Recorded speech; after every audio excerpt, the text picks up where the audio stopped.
Hello friends, स्वागत है आपका एडू हंट कंसल्टिंग में। मैं विवेक कुमार आप लोगों का स्वागत करता हूं। हम लोग मध्यकालीन भारत पढ़ रहे हैं और आज जो टॉपिक है वो है गजनी साम्राज्य और महमूद गजनबी।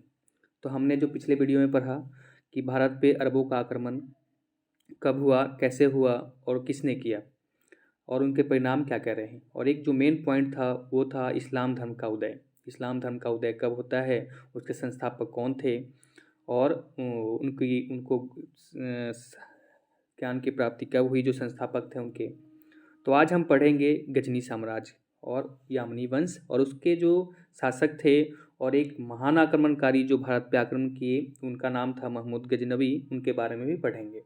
तो हम पहले देखते हैं कि इस्लाम धर्म का जो प्रचार प्रसार हुआ वो कहाँ कहाँ हुआ। तो अरब क्षेत्र में जो इस्लाम धर्म का प्रसार हुआ और जो अफ़गानिस्तान का क्षेत्र था जो कि भारत से सटा हुआ था, वहाँ भी इस्लाम धर्म का प्रचार शुरू हो गया।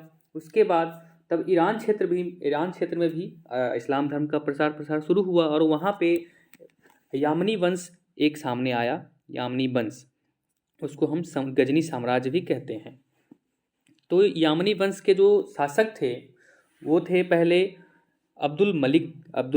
तो अब्दुल मलिक के जो दास था वो था अल्पगीन। तो यही संस्थापक बना यामनी वंश का, जिसको हम गजनी साम्राज्य कहते हैं। तो ये एग्जाम के पॉइंट ऑफ व्यू से बहुत ही इंपॉर्टेंट पॉइंट है कि जो गजनी साम्राज्य है उसका स्थापना किसने किया, संस्थापक कौन थे। तो अल्पगीन संस्थापक थे गजनी साम्राज्य के। उन्होंने राजधानी कहाँ बनाया, तो गजनी में बनाया। और जो अल्पगीन के मरने के बाद उनके बहुत सारे पुत्र थे, जिसमें एक पुत्र शासक बना, लेकिन जो सुबुतगीन था वही उनके शासक के रूप में आया क्योंकि वह उनका दामाद था।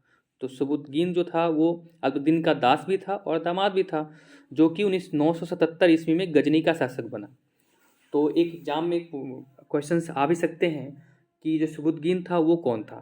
तो वो आपको याद रखना है कि वो अल्पगीन का दास था और दामाद भी था। तो उसके बाद जो पॉइंट है वो है भारत पर पहला तुर्क आक्रमण सुबुतगीन के ने पंजाब के विरुद्ध किया। तो सबसे जो ये क्वेश्चंस बनते हैं यहाँ पे कि जो सबसे पहला तुर्क आक्रमणकारी था वो कौन था। तो यहाँ पे सुबुतगीन था। जहाँ कहाँ पे आक्रमण किया भारत में, तो सबसे पहले पंजाब के क्षेत्र में किया। तो उस टाइम में पंजाब में राजा कौन था, वहाँ शासक पंजाब का तो जयपाल था। तो ये पॉइंट आपको याद रखना है। तो हमने यहाँ देखा कि ईरान के क्षेत्र में जो वंश सामने आए वो कौन थे, तो यामनी वंश थे। उसका नाम क्या था, और दूसरा नाम क्या है, गजनी साम्राज्य। तो उनके संस्थापक कौन है, तो अल्पगीन है। राजधानी कहाँ थी, तो गजनी।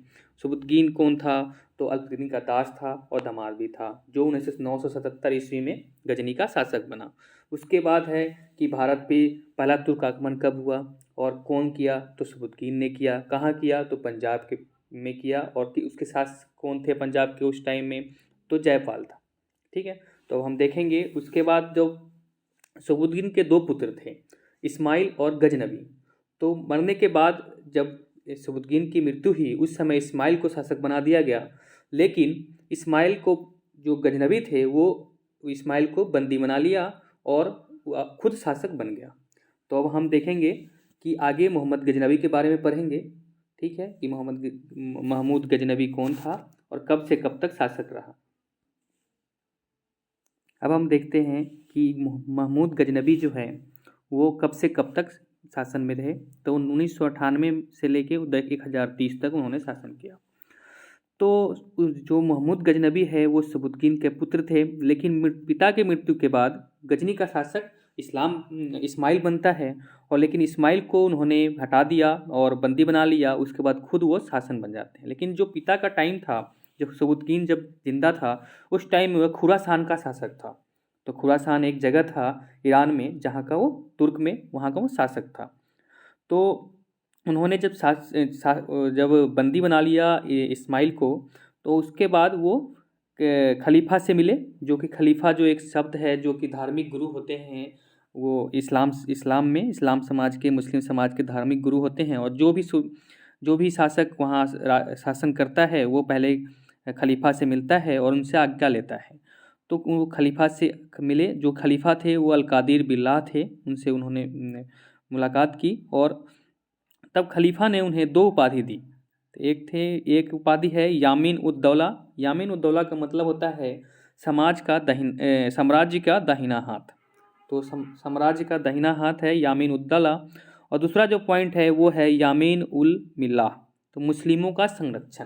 तो यहाँ यामीन शब्द देख रहे होगे, यामीन शब्द का मतलब है यामनी वंश से जुड़ा हुआ है। और ये दो उपाधि इनको मिली।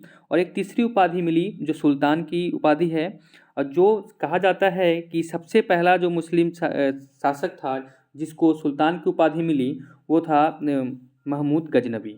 तो हम यहाँ पे ये पॉइंट देखें कि महमूद गजनबी पिता की मृत्यु के बाद गजनी का शासक बना, लेकिन वो सबसे जब पिता उनके ज़िंदा थे तब उस टाइम में खुरासान का शासक था।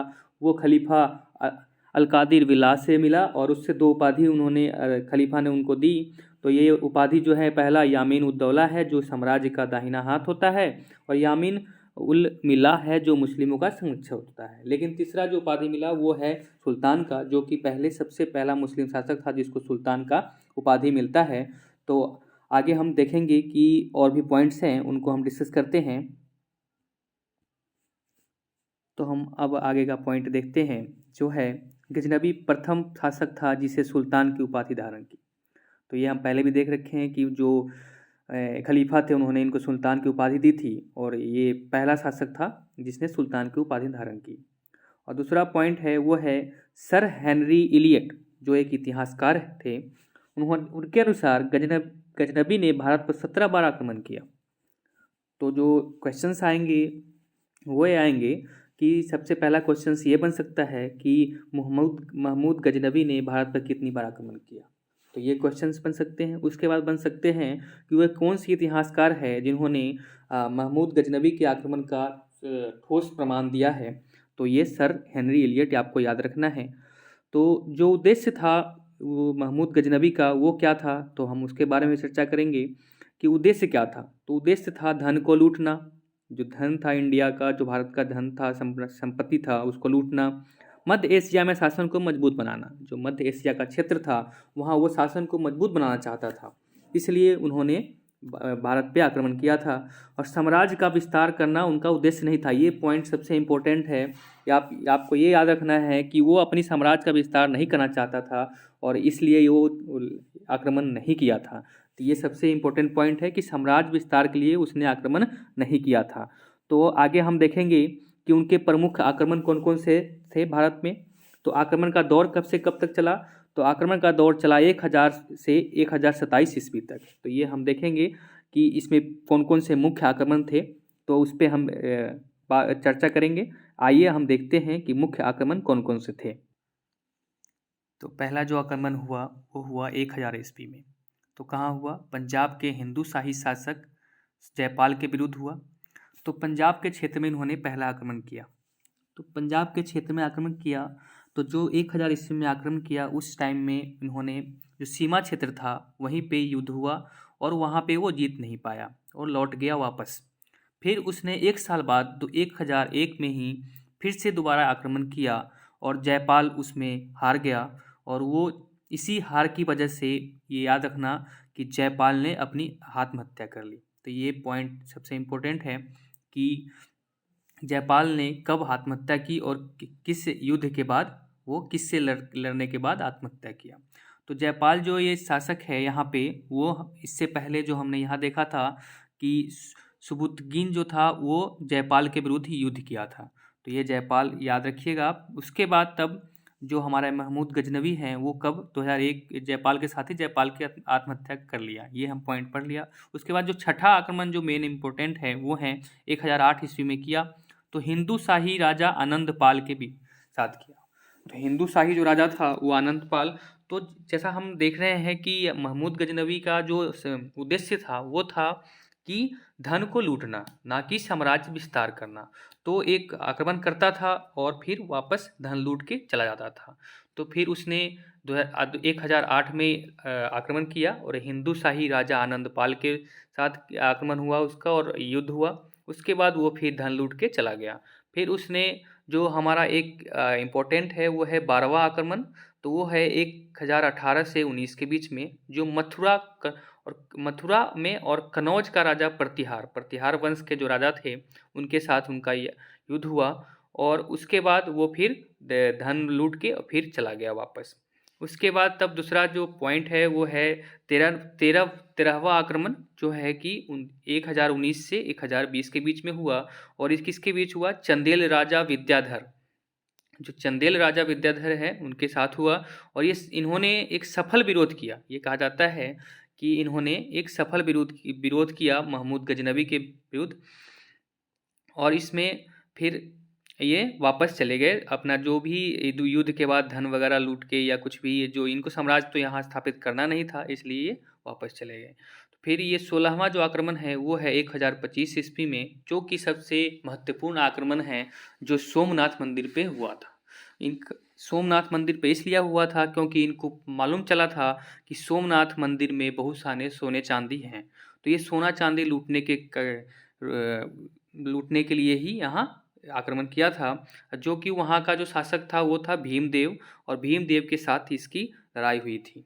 तो उसके बाद जो 17वां आक्रमण है वो है 1027 ईस्वी में, जो कि जाट शासक उनके विरुद्ध हुआ था। और यह इसका अंतिम आक्रमण था। इसका अंतिम आक्रमण 1027 ईस्वी में हुआ। और उसके बाद 1030 ईस्वी में गजनबी की मृत्यु हो जाती है। तो ये पॉइंट याद रखना है कि गजनबी की मृत्यु कब होती है, तो 1030 ईस्वी में गजनबी की मृत्यु हो जाती है।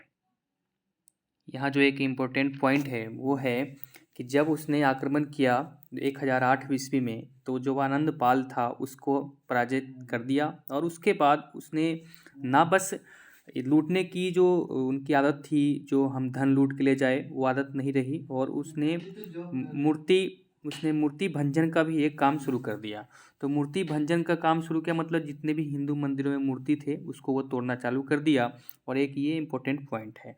उसके बाद जब ये लास्ट में आते हैं कि वो मृत्यु कैसे हुई उनकी, तो मृत्यु कब हुई, तो हम इसके बारे में जानते हैं कि उसकी मृत्यु कब हुई। तो उसकी मृत्यु जो 1030 ईस्वी में हुई। कैसे हुई, तो वो जो सोना जीत के ले जाता था उसको एक कमरे में रखता था, और बाद में उसी कमरे में सोना चालू कर दिया उन्होंने, और उसी कमरे में रहना चालू कर दिया। जो सोना देख देख के वो पागल हो गया, और उसके पश्चात जिसको जीतने में उसने इतने साल लगा दिए, उस सोने के चलते ही 3 साल बाद उसकी मृत्यु हो गई। तो ये सबसे इम्पोर्टेंट पॉइंट है कि मृत्यु कब हुई और कैसे हुई। तो उसके बाद हम देखते हैं कि उनके जो महत्वपूर्ण अन्य बिंदु हैं उस पर हम चर्चा करेंगे। तो सबसे पहला है दरबारी इतिहासकार कौन था। तो उनका जो दरबारी जो था इतिहासकार वो था उतबी। उसने किताब उल यामनी तथा तारीख यामनी की रचना की। उसने 2 रचनाएं की। जो उतबी था उसने रचना किया कि किताब उल यामनी तथा तारीख यामनी। और उसके बाद जो पॉइंट है वो है गजनबी के साथ 11वीं सदी में अलबरूनी भारत आया। जो अलबरूनी था वो एक महत्वपूर्ण इतिहासकार था जो कि भारत आया, और वो 11वीं शताब्दी में आया।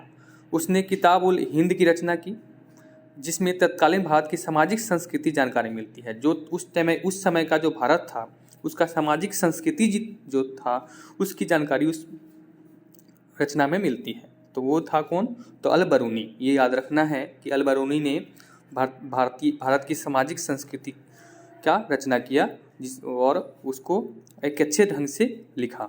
उसके बाद तो पुराणों का अध्ययन करने वाला वो पहला मुसलमान था। यह कहा जाता है कि महमूद गजनबी जो था वो पुराणों का अध्ययन, जो भारत के जो पुराण थे उसका अध्ययन करने वाला पहला मुसलमान था।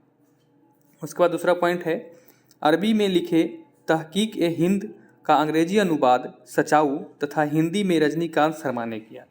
जो अरब के भाषा में लिखा हुआ था तहकीक ए हिंद, उसका अनुवाद सचाऊ ने किया तथा हिंदी में रजनीकांत शर्मा ने किया, जो कि एक इतिहासकार थे। उन्होंने हिंदी में उसका अनुवाद किया।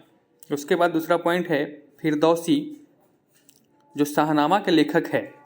जो फिरदौसी एक रचना था, उसका लेखक कौन थे, तो शाहनामा, जो पूर्व में होमर कहा गया है उनको, पूर्व का होमर, मतलब कि जो यूरोपियन कंट्री हैं उनका होमर कहा गया है फिरदौसी को। उसके बाद दूसरा पॉइंट आता है संस्कृत मुद्रा लेख के साथ गजनबी ने चांदी के सिक्के जारी किए। मतलब कि जो चांदी के सिक्के हुए वो गजनबी ने जारी किए, जिसपे संस्कृत का मुद्रा लेख लिखा हुआ था। और एक और पॉइंट है वैहाकी, तारीख है सुबुतगीन। वैहाकी नामक एक रचना हुआ जिसमें तो हमने देखा जो महत्वपूर्ण बिंदु थे इस चैप्टर के वो क्या क्या थे कि दरबारी इतिहासकार कौन था, महमूद गजनवी का तो उत्तवी था। उसने कौन कौन सी रचना की, तो किताबुल यामनी की रचना की और तारीख यामनी की रचना की। और गजनवी के साथ भारत अलबरूनी आया 11वीं सदी में, जिसने किताबुल हिंद की रचना की, जिसमें तत्कालीन भारत के सामाजिक सांस्कृतिक की जानकारी मिलती है। मतलब जो उस टाइम के भारत का सामाजिक सांस्कृतिक क्या था उसकी जानकारी उस किताब में मिलती है, किताबुल हिंद में। और उसके बाद जो ये भी पॉइंट है कि पुराणों का अध्ययन करने वाला वह पहला मुसलमान शासक था, तो ये भी सबसे इम्पोर्टेंट पॉइंट है। उसके बाद अरबी में लिखे जो तहकीक हिंद का अनुवाद किसने किया, अंग्रेजी में सुचाऊ ने किया तथा हिंदी में किसने किया, रजनीकांत शर्मा जो इतिहासकार थे उन्होंने किया। उसके बाद फिरदौसी नामक एक रचना हुआ जो फिरदौसी जो थे वो शहनामा के लेखक थे। शहनामा का नामक एक रचना है, उनके लेखक थे। और फिर फिरदौसी को पूर्व का होमर कहा गया है, फिरदौसी को पूर्व का होमर कहा गया है। और एक पॉइंट और है कि उन्होंने संस्कृत मुद्रा लेख के साथ एक सिक्का चलवाया जो चांदी के सिक्के थे।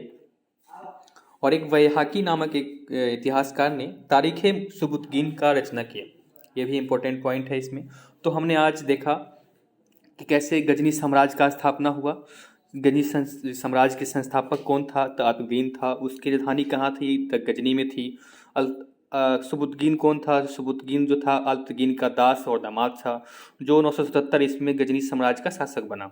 उसके बाद भारत पर पहला तुर्क आक्रमण किसने किया, तो सुबुतगीन ने किया। कहाँ किया, पंजाब में किया। वहाँ के शासक कौन था, तो पंजाब का शासक उस टाइम में जयपाल था। उसके बाद हम लोगों ने देखा कि महमूद गजनवी जो हैं वो 998 से 1030 तक उसका शासनकाल रहा। और जो आक्रमण का काल रहा वो ये रहा 998 से 1030 तक। तो सुबुतगीन का जो पुत्र था गजनवी वो पिता की मृत्यु के बाद गजनी का शासक बना था। वो पहले खुरासान का शासक था। उसके बाद उसने खलीफा से 2 उपाधि उनको मिला, जो था यामीन उद दौला और साम्राज्य का दाहिना हाथ जिसको बोलते हैं। उसके बाद यामीन मिला जो मुस्लिम का संरक्षक होता है। तीसरा उपाधि और मिला जो उपाधि था सुल्तान का। तो ये कहा जाता है कि जो सबसे पहला मुस्लिम जो शासक था वो सुल्तान की उपाधि महमूद गजनवी को मिला। ये एक इम्पोर्टेंट पॉइंट है यहाँ पे। उसके बाद हम देखें कि गजनी जो प्रथम शासक था जिसे सुल्तान की उपाधि मिली, ये भी हमने पढ़ लिया। उसके बाद है एक जो इतिहासकार थे वो सर हेनरी इलियट के अनुसार गजनवी ने भारत पे 17 बार आक्रमण किया। तो ये क्वेश्चन इम्पोर्टेंट है कि किस इतिहासकार ने पुख्ता सबूत दिए हैं कि गजनवी ने भारत पे कितने बार 17 बार आक्रमण किया। तो ये याद रखना कि सर हेनरी इलियट। तो उस गजनवी का जो उद्देश्य था वो क्या था, तो ये देखना जरूरी है कि उद्देश्य क्या था। तो उद्देश्य था धन को लूटना और मध्य एशिया में शासन को मजबूत करना। और जो साम्राज्य विस्तार का जो उद्देश्य था वो उसका नहीं था। वो साम्राज्य विस्तार के उद्देश्य से आक्रमण नहीं किया था। तो जो आक्रमण थे वो कब कब किया, तो 1000 ईस्वी से लेकर 1027 साल तक इन्होंने बीच बीच में आक्रमण भारत पे किया। तो पहला जो आक्रमण है वो कहाँ हुआ, तो पंजाब में हुआ। जो कौन शासक था, जयपाल था। उसके बाद 1 साल बाद उसने आक्रमण किया 1001 ईस्वी में, जो कि जयपाल के ही शासक का पुत्र था। और 1000 ईस्वी में हुआ, 1001 में। तो जयपाल ने उस टाइम में हार गया और उसने आत्महत्या कर लिया। उसके बाद 1008 ईस्वी में किया, जो जयपाल का पुत्र था आनंदपाल से उसकी लड़ाई हुई। और उसके बाद उसमें महमूद गजनवी ने जीत हासिल किया और धन संपत्ति लूट के यहाँ से ले गया। उसके बाद तब उसने आक्रमण किया 1018 से 19 में, फिर उसने आक्रमण किया 19 से 20 में। और उसके बाद 1025 में जो सबसे इम्पोर्टेंट आक्रमण हुआ वो था सोमनाथ मंदिर पे आक्रमण। तो उनका मानना था कि सोमनाथ मंदिर में सबसे ज़्यादा हीरे सोने चांदी के मूर्तियाँ हैं और जिसको हम लूट के ले जा सकते हैं। और उसके बाद जो वो जा रहा था लूटने के बाद, तो जो जाट शासक थे, जो जाट समुदाय के लोग थे, उस पर आक्रमण कर दिया और कुछ सोने चांदी उन्होंने उससे छीन लिए, कुछ घोड़े छीन लिए। इसकी बदला लेने के लिए उसने 2 साल बाद 1027 ईस्वी में फिर से आक्रमण किया। और वही अंतिम आक्रमण था जो आक्रमण जाट शासकों के बीच में हुआ। और वो अंतिम आक्रमण माना जाता है महमूद गजनवी का। उसके बाद महमूद गजनवी जब वापस जाता है और वो अपने अपने ही जिस रूम में वो रहता था, सोता था, उसी रूम में सारे सोने चांदी रख लेता है, जिसको देख देख के वो पागल हो जाता है और उसी के कारण उसकी मृत्यु हो जाती है 1030 ईस्वी में। तो उसके बाद जो पॉइंट थे वो थे कि दरबारी कौन था, दरबारी इतिहासकार कौन था, तो उतबी था। उसने कौन कौन सी रचना की, तो किताबुल यामनी की रचना की, तारीख यामनी की रचना की। गजनबी के साथ भारत कौन आया था, तालबरूनी नामक एक इतिहासकार था, तो वो आया था और उसने किताबुल हिंद का रचना किया था, और जो कि उस समय के भारत के सामाजिक सांस्कृतिक पे आधारित था और जिससे जानकारी मिलती है। और उसके बाद तो पॉइंट मिला कि पुराणों का अध्ययन करने वाला पहला मुसलमान शासक था महमूद गजनबी। और उसके बाद जो अरबी में लिखे तहकीक हिंद का अनुवाद अंग्रेजी में किसने किया और हिंदी में किसने किया, तो अंग्रेजी में सचाऊ ने किया और हिंदी में रजनीकांत शर्मा ने किया। तो और फिरदौसी जो रचना था उसका लेखक कौन है, फिरदौसी जो है वो कौन सी रचना के लेखक है, तो शाहनामा के लेखक हैं, और जो फिरदौसी को पूर्व का होमर कहा जाता है। तो इन सब चीज़ों को, इन सब पॉइंटों को हमने देखा यहाँ पे और एक अच्छी समझ मिली। तो आप लोगों से अनुरोध है कि आप लोग इस वीडियो को देखें और इसका जो पीडीएफ है, जो क्लास के नोट्स के पीडीएफ हैं, वो टेलीग्राम चैनल पे मिल जाएंगे। मैं टेलीग्राम चैनल का लिंक यहाँ प्रोवाइड करा दूंगा, जिससे आपको पीडीएफ मिल जाएंगे और आप अच्छे से पढ़ सकते हो, बाद में भी पढ़ सकते हो। तो आप लोग इस वीडियो को देखें, चाहे कॉमेंट करें और अच्छा लगे तो शेयर ज़रूर करें। धन्यवाद।